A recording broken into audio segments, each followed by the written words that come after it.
Hello प्यारे विद्यार्थियों, आप सभी को हमारे YouTube चैनल पर स्वागत है। जैसा कि आपको पता होगा कि थंबनेल से पता होगा कि आपके सामने कौन सा टॉपिक की बात कर रहे हैं। तो पहला इसमें जो टॉपिक लाया है वो रासायनिक अभिक्रिया एवं समीकरण, जिसका इंग्लिश होता है केमिकल रिएक्शन एंड इक्वेशन।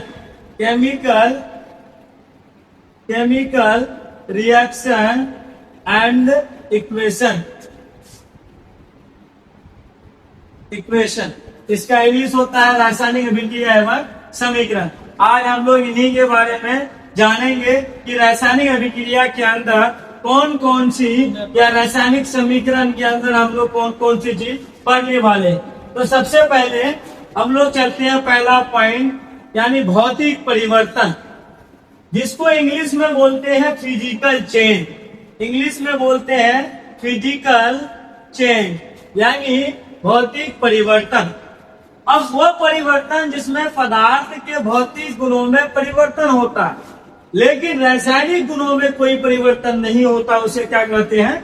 भौतिक परिवर्तन कहते हैं। बहुत सारा ऐसा पदार्थ है जिनके आकार एवं आकृति तथा अवस्था में बदलाव होता है, लेकिन नया पदार्थ नहीं बनता है। इस तरीके की परिवर्तन को भौतिक परिवर्तन बोलते हैं। जैसे आपके सामने कोई बड़ा सा अब कागज ले लें, अब इन कागज को हम लोग छोटे छोटे टुकड़ों में तोड़ दें या फाड़ दें, तो इसकी अवस्था में परिवर्तन आया, यानी आकार में परिवर्तन आया, इसके आकार में बदलाव आया, लेकिन यहाँ पे कोई नया प्रोडक्ट का निर्माण नहीं हो रहा।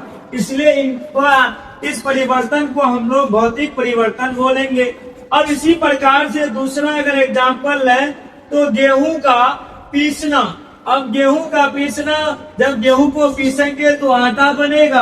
अब आटा और गेहूं दोनों एक ही चीज है, लेकिन इसकी जो क्वालिटी है या ये बोलेंगे इसका आकार बदला है। थोड़ा गेहूं था वो बड़ा आकार का था, जो आटा हुआ थोड़ा मेन पाउडर आकार का हो गया। तो ये भी एक प्रकार का भौतिक परिवर्तन है। अब इसके साथ साथ अब ग्लास, यानी कांच का जो ग्लास होता है, इन ग्लास का टूट जाना, ये भी एक प्रकार का भौतिक परिवर्तन है। लेकिन ये ग्लास का टूटना इरिवर्सिबल परिवर्तन है, यानी हम इसे दोबारा इस स्थिति में नहीं ला सकते जिस स्थिति में पहले था।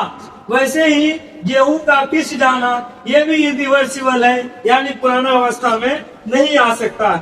अब इनका कुछ एग्जाम्पल लिख चुके हैं। अब इन एग्जाम्पल से आप पता कर सकते हैं, समझ सकते हैं कि आखिर भौतिक परिवर्तन किसे कहते हैं।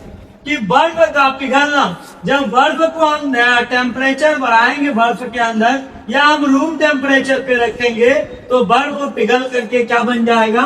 तो पानी बन जाएगा। और ये जो बर्फ है ये भी एक प्रकार का पानी ही है, यानी H2O ही है। ये भी H2O है, लेकिन ये सॉलिड स्टेट है और ये क्या है? लिक्विड स्टेट है, यानी द्रव अवस्था है और ठोस अवस्था है।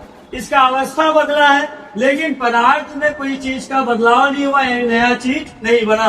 अब दूसरा है कि पानी का गर्म होना, ये भी एक प्रकार के भौतिक परिवर्तन है। तीसरा है कागज के टुकड़ों में टूटना या फाड़ना या तोड़ना, ये भी लिख सकते हैं, ये भी भौतिक परिवर्तन है। और चौथा है जल में नमक का घुलना, ये भी भौतिक परिवर्तन है, क्योंकि हम पुनः नमक को प्राप्त कर सकते हैं। तो आज यही तक। इस तरीके का वीडियो देखने के लिए हमारे YouTube को सब्सक्राइब करें। That's all, thank you.